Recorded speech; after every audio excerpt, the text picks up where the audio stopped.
ప్రభువైన యేసుక్రీస్తు వారు విశ్వాసులైన వారితో మాట్లాడుతూ, భక్తి గల వారితో మాట్లాడుతూ, మీరు లోకమునకు ఉప్పై ఉన్నారు. ఎందుకు ఉప్పుతో పోల్చాడు తెలుసా అండి? వెంటనే అంటున్నాడు, ఉప్పు నిస్సారమైతే అది దేని వలన సారము పొందును. అంటే ప్రభువైన యేసుక్రీస్తు వారు విశ్వాసులైన వారిని ఉప్పుతో పోలుస్తున్నాడు. మీరు లోకమునకు ఉప్పై ఉన్నారు. ఉప్పు నిస్సారమైతే అది మరి దేని వలన సారం పొందును? అది బయట పారవేయబడి మనుషుల చేత త్రొక్కబడుటగా కానీ మరి దేనికని పనికిరాదు. ఆ మాట చూసారా?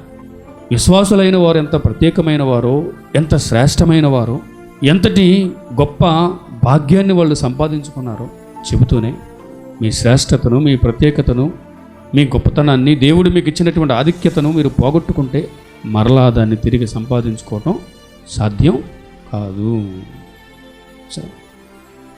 విశ్వాసులుగా దేవుడు మీకు ఇచ్చినటువంటి ఆ ప్రాముఖ్యతను మీరు కోల్పోతే దాన్ని తిరిగి సంపాదించడం అంత సామాన్యమైన విషయం కాదు.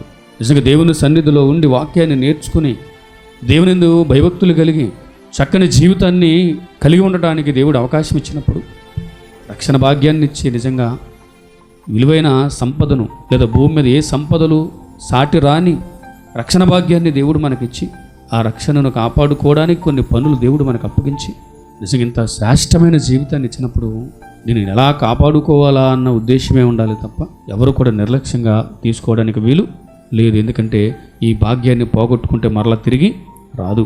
విశ్వాసులైన వారు చాలా జాగ్రత్తగా ఆలోచించుకోవాల్సిన విషయం అండి.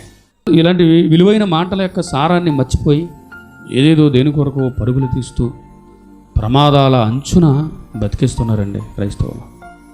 చాలా ప్రమాదం కదా ప్రేమ దేవుని వల్ల చూస్తున్నాం కదా సమాజాన్ని మనం. కాబట్టి దేవుడిచ్చినటువంటి ఆధిక్యతను కాపాడుకోవడానికి మనం ఇప్పుడు ప్రయత్నం చేయాలి.